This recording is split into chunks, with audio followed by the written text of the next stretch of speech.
Hello प्यारे बच्चों, स्वागत है आप सभी का आपके अपने प्यारे से विद्या आनंद यूट्यूब चैनल में। तो चलिए आज के क्लास में हम लोग पढ़ने वाले हैं क्लास 12 हिंदी का काव्य खंड का पहला चैप्टर जिसका नाम है करबक और इसके लेखक का नाम है क्या, मलिक मोहम्मद जैसी। आज हम लोग इसी का लेखक परिचय करने वाले हैं, तो फटाफट से आप जुड़ जाओ हमारे साथ और अपने दोस्तों के पास भी शेयर कर दो। ओके, चलिए क्लास को स्टार्ट करते हैं। वीडियो छोटा, बहुत ही छोटा होगा, तो आज की क्लास को आप सभी अंत तक देखिएगा, काफी ज्यादा समझ आएगा, क्योंकि आपको पता होना चाहिए कि लेखक परिचय आपके ऑब्जेक्टिव के लिए कितना ज्यादा महत्वपूर्ण होता है। देखिए लेखक है मलिक मोहम्मद जैसी। किसके लेखक हैं? तो करबक पाठ के लेखक का नाम है मलिक मोहम्मद जैसी, याद रहेगा ना। ओके, चलिए अब जन्म देखते हैं। जन्म हुआ था 15वीं सदी उत्तरार्ध, अनुमान था, यानी अनुमान लगाया गया कि इतना में ही जन्म हुआ होगा। कितना में? 1492 ईस्वी में। अच्छे से ध्यान में रखेगा, 15वीं सदी उत्तरार्ध, अनुमान था 1492 ईस्वी में। ओके, चलिए जन्म देख लिया, अब निधन भी देख लेते हैं। निधन हुआ था 1548, ये भी अनुमान लगाया गया है कि 1548 में इनका निधन हुआ था। ओके,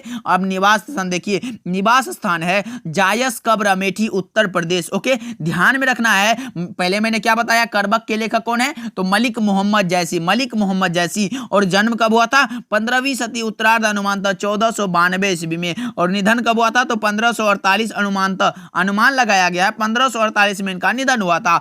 और निवास स्थान है जायस कब्र, अमेठी, उत्तर प्रदेश। इतना तो मैंने बताया, इतना दिमाग में सेट कर लो। देखिए अब इनके पिताजी का क्या नाम था? मलिक शेख ममरेज, यानी मलिक राजे अशरफ भी बोलते थे, तो ये ध्यान में रखिएगा, मलिक शेख ममरेज और मलिक राजे अशरफ इनके पिताजी का नाम था। ओके, चलिए आगे बढ़ते हैं थोड़ा कि गुरु आप पूछा गया। गुरु देखिए, गुरु जी थे सूफी संत शेख मोहिदी और सैयद अशरफ जहांगीर। दो गुरु हैं यहाँ, सूफी संत शेख मोहिदी और सैयद अशरफ जहांगीर। ओके, याद रहेगा ना। चलिए आगे बढ़ते हैं। देखिए वृत्ति इनकी देख लेते हैं। वृत्ति आरंभ में जायस में रहते हुए किसानी, बाद में शेष जीवन फकीरी। आरंभ में है जायस में रहते हुए किसानी की इन्होंने, और बाद में शेष जीवन फकीरी में। और बचपन में ही अनाथ, यानी इनके माता पिताजी छोड़ के चले गए थे। साधुओं और फकीरों के साथ भटकते हुए इनका बचपन बीत गया। ओके, चलिए आगे बढ़ते हैं। देखिए अच्छे से ध्यान में रखिएगा, आप सभी काफी ज्यादा इंपॉर्टेंट है भाई। देखिए व्यक्तित्व अब देख लेते हैं। व्यक्तित्व,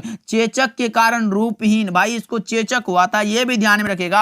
आपसे ऑब्जेक्टिव पूछा जा सकता है कि मलिक मोहम्मद जैसी को हुआ था, तो चेचक लगाइएगा, ऑप्शन में तो दिया रहेगा, लगा दीजिएगा। देखिए बाईं आंख और कान से वंचित, ये बाईं आंख और कान से भी भाई वंचित थे। मृदु भाषी, मनस्वी और स्वभावतः संत थे, ये भी ध्यान में रखिएगा। ओके, चलिए आगे बढ़ते हैं। कृति के बारे में देख लेते हैं, रचना के बारे में देख लेते हैं। पद्मावत, अखरावत, आखिरी कलाम, ये तो भाई कई बार पूछे जा चुके हैं। पद्मावत किसकी रचना है? ये सारे जितने भी रचना है भाई इसको अच्छे से याद कर लेना, क्योंकि सारे के सारे रचना इनके इंपॉर्टेंट ही है, क्योंकि एक ना एक आगे आगे चल के पूछता ही जाता है। देखिए अखरावत, पद्मावत, अखरावत, आखिरी कलाम, चित्ररेखा, कहरानामा, महरी बायसी या फिर मसला नामा या फिर मसला, अच्छे से ध्यान में रखिएगा। ओके, कृति बस इतना ही है। और इनके अतिरिक्त जो है चंपावत, होली नामा, इतरावत आदि कृतियां भी उल्लेख में आती है। ओके, चलिए याद रख लीजिएगा आप सभी। ओके, चलिए कवि मलिक मोहम्मद जैसी ने अपने एक आंख की तुलना, ये भी काफी ज्यादा इंपॉर्टेंट पॉइंट है आपके लिए।